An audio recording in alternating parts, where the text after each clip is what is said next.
Hello everyone, I'm Tara from the Chattanooga Public Library. One of our award-winning summer pick books this year, This Is How We Do It by Matt Lamothe. It is a book about what kids eat around the world for breakfast or lunch. A typical breakfast in Russia, I have oat kasha with milk, butter, farmer cheese, bread, and apple juice. Kasha is a porridge like oatmeal. Looks great with blueberries. In Peru, a typical breakfast is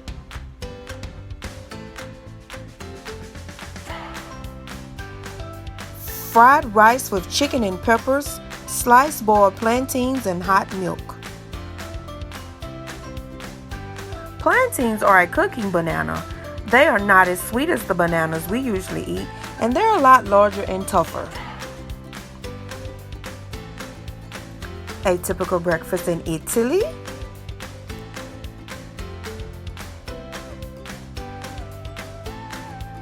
is a toast with Nutella spread, a cup of egg yolks mixed with sugar and milk, and tea. Nutella is a sweetened hazelnut and cocoa spread, something similar to peanut butter.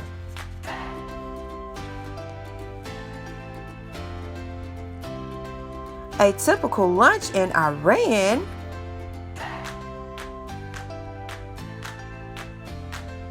I have adas polo, fresh greens and herbs, salad, and water.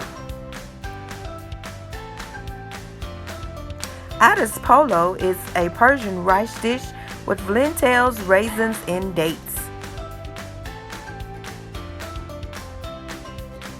A typical lunch in India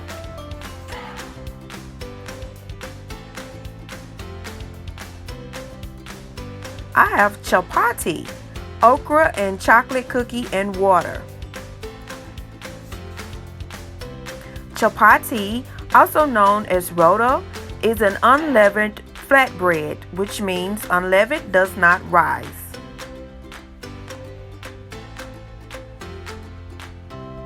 A typical lunch in Uganda I have matoke with tomato sauce and water.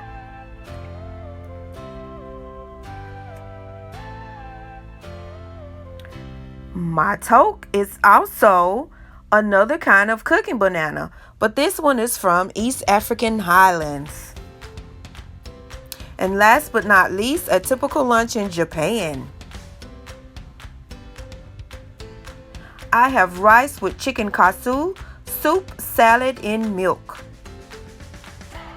Chicken katsu is panko coated chicken. Panko is breadcrumbs. Thanks everyone. Wow, those foods look delicious. But now we're going to show you how to prepare a typical food that a child in Mexico or other parts of Latin America might have for lunch. Empanadas. Yum. And these are the ingredients we will need. 1 cup of maseca, which is a type of flour used to make tortillas. 2 tablespoons of regular flour. Half a teaspoon of salt. Some oil as needed. 3/4 to 1 cup of warm water. Some fillers. We like black beans, but you could use ground beef or chicken or vegetables, anything you like, and your favorite shredded cheese. Let's begin. We'll start by adding the maseca and the flour. Then we will add the half a teaspoon of salt and we'll mix them well. We want to get the flours to blend together and the salt to spread throughout.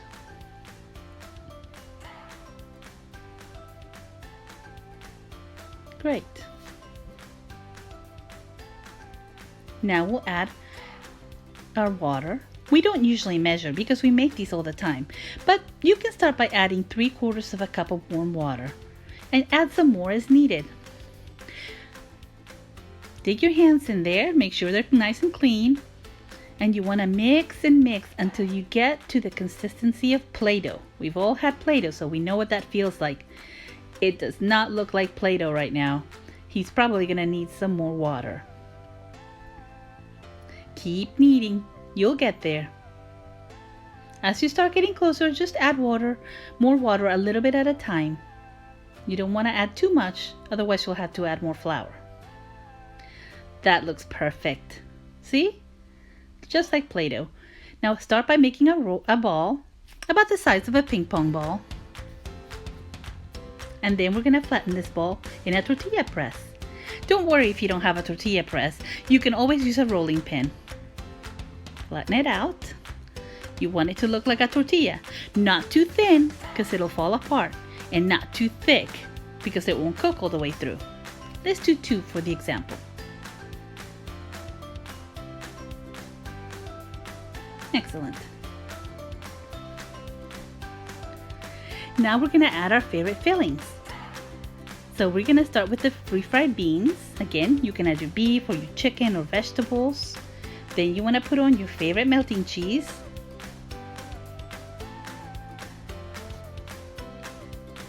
And then you're going to fold them in half and seal the edges together. It's very important that you get those edges all the way sealed, because you don't want the oil to get inside your fillings and make your empanada too greasy.